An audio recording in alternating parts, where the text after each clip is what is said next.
Саламатсыңдар ма балалар? Қазақстан тарихы сабағына қош келдіңіздер. Көңіл күйіміз қалай балалар? Жақсы болар, я? Ендеше сабағымызды бастаймыз.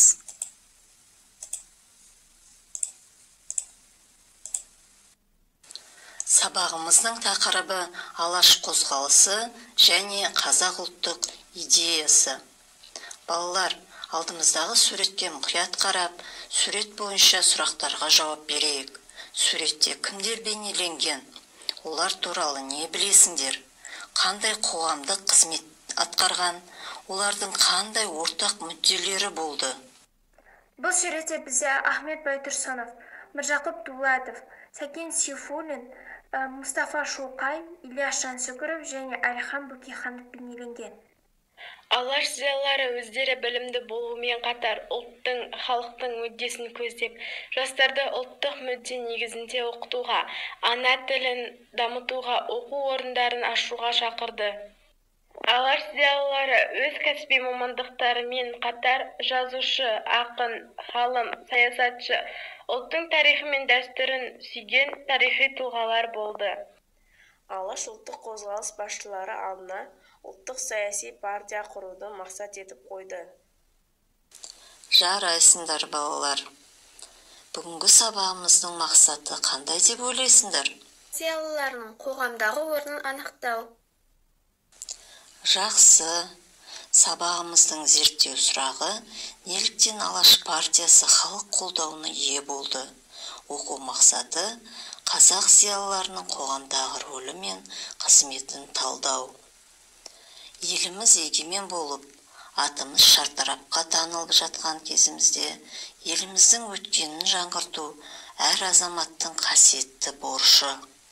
Қазақ тарихында 20 ғасырдың бас кезі түрлі оқиғаларға, саяси өзгерістерге толы кезең. 1917 жылғы ақпан буржуазиялық демократиялық төңкерістің қазақ халқы үшін ең маңызды тұсы еліміздегі саяси сана мен күрестің жаңа деңгейге көтерілуі еді. 20 ғасырдың басында қазақ еліндегі ұлт азаттық күресті жаңа саяси күш алаш зиялылары 1917 жылғы ақпан төңкерісі нәтижесінде орын алған бүкіл Ресейдегі саяси дүрбелеңді қазақ халқының ұлттық мүддесіне пайдаланып қалуға тырысты. Халқымыз үшін сол кездегі ең маңызды мәселе ұлттық тәуелсіздігімізді қайта қалпына келтіру болды. Бүгінгі сабағымызға байланысты Алаш партиясы туралы бейнефильмді көріп шығайық. Алаш қозғалысы туралы не білесің? Оның мақсаты қандай? Алаш партиясының жетекшілері кімдер? Алаш партиясы өз бағдарламалары мен ой пікірлерін халыққа қалай жеткізген? Қарапайым халық арасында Алаш партиясының орны қандай болды? Кеңес өкіметі Алаш ордалықтармен қандай қарым-қатынаста болды? Алаш қозғалысының тарихи маңызы қандай? Осы сұрақтарға жауап беруге тырысайық. Алаш қозғалысы туралы не білесің? Оның мақсаты қандай? 20 ғасырдың басы ел тарихында қоғамдық саяси оқиғаларға толы болды. Соның бірі қазақ халқын біріктіру мен болашақта мемлекеттілікті қалпына келтіруді мақсат еткен Алаш қозғалысының пайда болуы. Орынборда өткен 1917 жылғы бірінші жалпы қазақ съезінде Алаш партиясы құрылды. Партияның мақсаты қазақ халқының ұлттық мемлекетін қайта қалпына келтіру болды. Алаш партиясының жетекшілері кімдер? Партияның жетекшісі болып Әлихан Бөкейханов сайланды. Ахмет Байтұрсынұлы, Міржақып Дулатұлы, тағы басқа қазақтың ең таңдаулы зиялы өкілдері осы партияда топтасты. Алаш зиялылары қазақ халқын отарлық езгіден құтқару ұранымен бірікті. 1917 жылдың желтоқсанында Орынборда өткен екінші жалпы қазақ съезі қазақтардың саяси өмірінде ерекше орын алады. Бұл съезде Алаш партиясының бағдарламасымен бірге ұлттық мемлекет идеясы ұсынылды. Алаш партиясы өз үндеуін халыққа қалай жеткізді? Екінші жалпы қазақ съезінде Алашорда үкіметінің құрылғаны жарияланды. Алашорда үкіметінің өз баспасөз орталығы болды. Ол Қазақ газеті еді. 1917 жылы Алаш партиясының бағдарламасы осы Қазақ газетінде жарияланған болатын.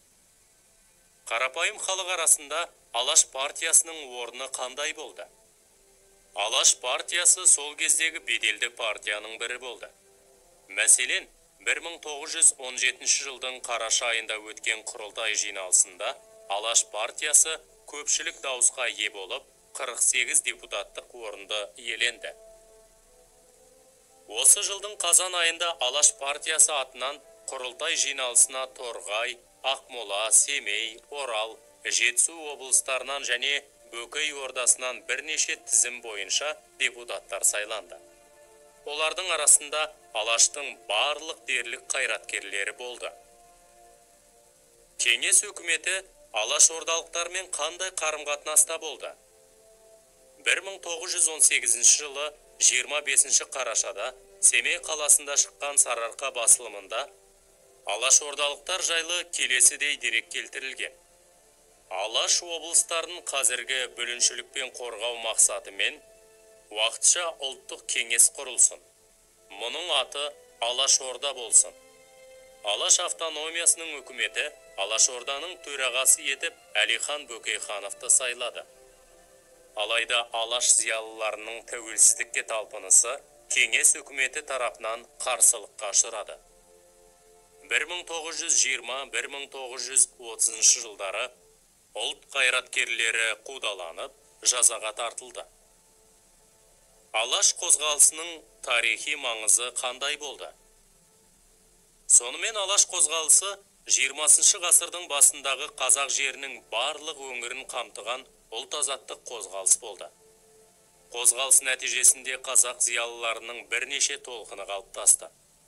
Алаш зиялыларының қазақ даласында ұлттық идеяны негіздегені жөнінде тұңғыш президент Нұрсұлтан Назарбаев өзінің тарих толқынында кітабының Алаш мұрасы және осы заманатты тарауында 20 ғасырдың басында ұлттық бірлікті нығайту идеясын алға тартқан рухани зерделі игі жақсылар қазақтың ұлттық идеясын жасау міндетін өз мойнына алды деп көрсеткен болатын. Алаш партиясы сол кездің өзінде өз алдына жеке мемлекет болып, өркениетке жететін қазақ мемлекетін құруды аңсады. Қазіргі мемлекеттілігіміздің негізінде Алаш идеясы қазақтың ұлттық бірлігі ойы қамтылған. Балалар, бейне жазба бойынша сұрақтарға жауап берейік. Бейне жазбада не көрдіңдер? Алаш партиясы қашан құрылды? Алаш партиясының құрылу мақсаты қандай болды? Алаш партиясының бағдарламасы қанша бөлімнен тұрды? Алаш партиясы қай қалада құрылды? 20 ғасырдың басында қазақ еліндегі ұлт азаттық күресті жаңа саяси күш Алаш зиялылары 1917 жылы ақпан төңкерісі кезіндегі бүкіл Ресейдегі саяси дүрбелеңді өз мүддесіне пайдаланып қалуға тырысты.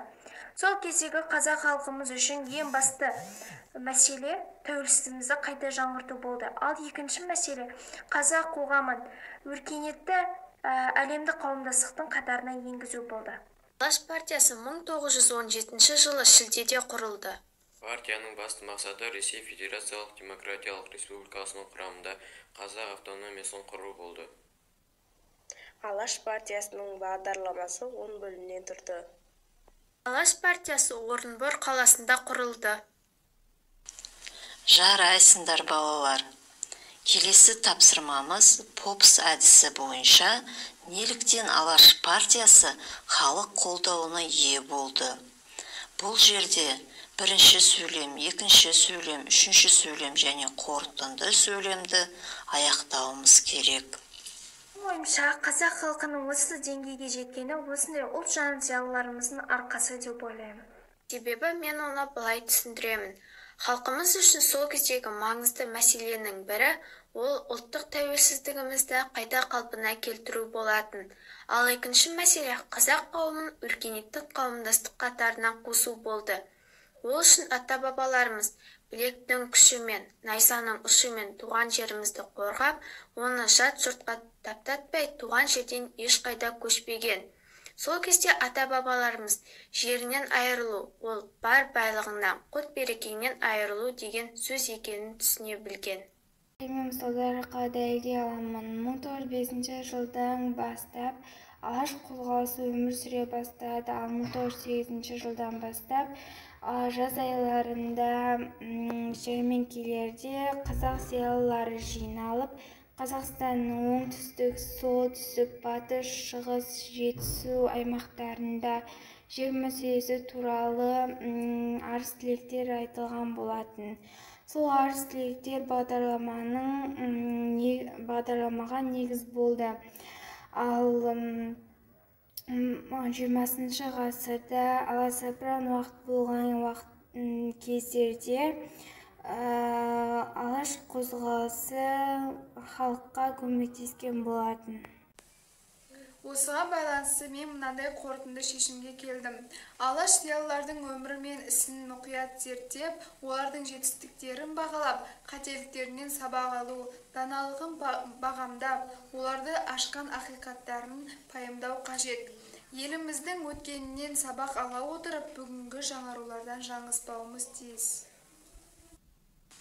Жарайсыңдар балалар. Келесі тапсырма қазақ зиялыларын қоғамдағы көзқарастары мен сәйкестендіру. Яғни көзқарастарын ажырата білуіміз керек. Ахмет Байтұрсынов, Міржақып Дулатов, Тұрар Рысқұлов, Әлихан Бөкейханов қандай көзқараста болған екен? Қазақ ұлтының өмір сүруінің өзі проблемаға айналды. Жақып Дулатовтың айтқан сөзі жұрт сеңдей соғылды. Түнде ұйқыдан, күндіз күлкіден айырылды. 1889 жылы орыстар мен қазақтар арасындағы этностық жанжалдар далалық өмірдің сипатына айналды. Жақсы балалар, тапсырманы тексеріп көрейік. Ахмет Байтұрсынов қазақ ұлтының өмір сүруінің өзі проблемаға айналды деген екен. Міржақып Дулатов жұрт сеңдей соғылды, түнде ұйқыдан, күндіз күлкіден айырылды деген екен. Тұрар Рысқұлов 1889 жылдан кейін қазақтар мен орыстар арасындағы этностық жанжалдар даладағы өмірдің сипатты белгісіне айналды деген көзқараста болған екен. Әлихан Бөкейханов тыңдаңыздар, бекерге қан төкпеңіздер деген екен. Сабағымыздың қорытындысы ретінде Дарын онлайн ресурсындағы бүгінгі тақырып бойынша тестіні орындаймыз. Серке газеті қосымша ретінде және Қосшығұлұлы қамқорлығымен шығып тұрған басылым қайдасын екен балалар, айтып жіберіңдер. Ульфат. Қырғыз АКСР құрылған жыл 1920 жыл. Жақсы, көреміз. Алаш партиясының құрылған уақыты 1917 жылы шілдеде. 1917 жылы шілдеде. Жақсы. 1917 жылы шілде айында бүкіл қазақ съезі өткен қала қай қала? Орынбор. Алаш партиясының бағдарламасы қанша бөлімнен тұрды? 10 бөлім. Жақсы. 1905 жылы желтоқсан айында 5 облыстың бас қосу съезі өткен қала қай қала бала? Орал. Белгілі бір қоғамның таңдаулы, интеллектуалдық белсенділігі жоғары өкілдерін қалай атаймыз? Элита. Жақсы, балалар. Патша манифесімен сөз және баспасөз бостандығы жарияланған мерзім 1905 5 жылы. Жақсы. 1917 жылғы 21-26 шілде аралығында бірінші жалпы қазақ съезінде қарастырылған мәселе Алаш саяси партиясын құру. Алаш партиясының негізін салушы кім екен? Әлихан Бөкейханұлы. Әлихан Бөкейханұлы. Енді жауапты тексеруге жіберейік, иә? Онда 10 ұпай болды. Жақсы балалар. Өздеріндегі бар онлайнға кіріп, жеке-жеке тапсырыңдар, жарайды ма? Рефлексия.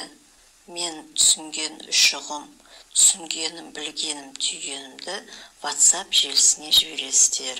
Үй тапсырмасы оқулықтағы 33-38 беттердегі тақырыпты оқып, неліктен Алаш партиясы халық қолдауына ие болды тақырыбына эссе жазу. Кері байланыс бас бармақ әдісі бойынша көрсетіп жібересіздер. Сабағымыз аяқталды. Сау болыңыз.